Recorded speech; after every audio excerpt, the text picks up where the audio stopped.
So today I went on a long trek looking for a river, and here I am on the bridge. I thought, brilliant, this is going to be great. But if you listen, there's no water running. And here's why. It hasn't rained enough for the water. So here I am in the absolute middle of nowhere, and there's no water here. So I have the banjo with me, and I can run the banjo dry. The problem is, because it was raining recently, it's a little damp, so it's not going to work. Also, it's kind of a bit hard to get down to that particular spot down there.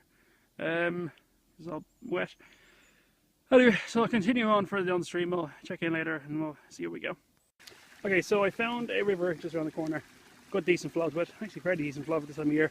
It's a nice little spot. Unfortunately, it's very hard to get down to. There is a little spot further back here where you can get down, but very slippery rocks, very steep, and very much the only person for about 100 miles. So I don't want to risk injuring myself. What I am going to do is go further up upstream and try and find a different access point.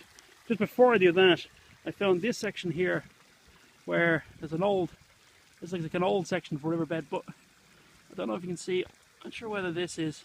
Can't really see it there. I can see better there.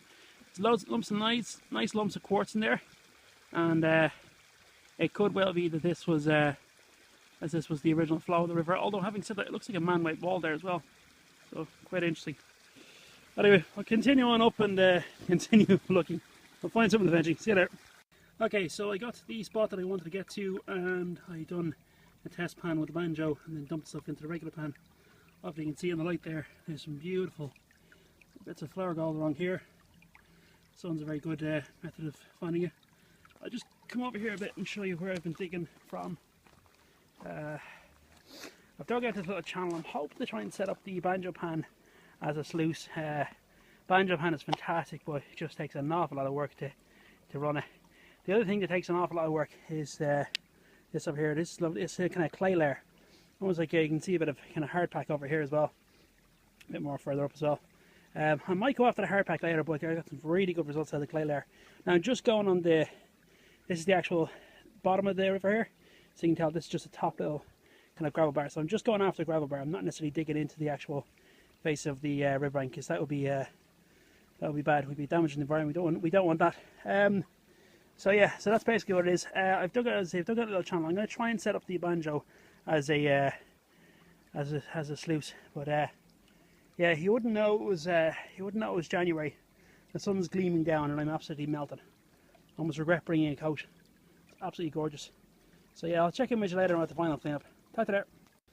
Right, so I'm just after packing up from that little spot down there with the clay. It's really good gold volume per shovel.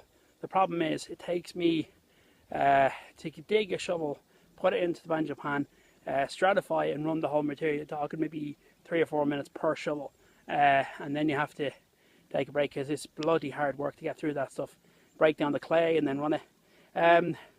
I did get some decent results out of it. What I'll do is I'll do another video and go home in the back garden of when I run it through the banjo again at a low flow, and we'll see how we go from there. Right, talk to you later.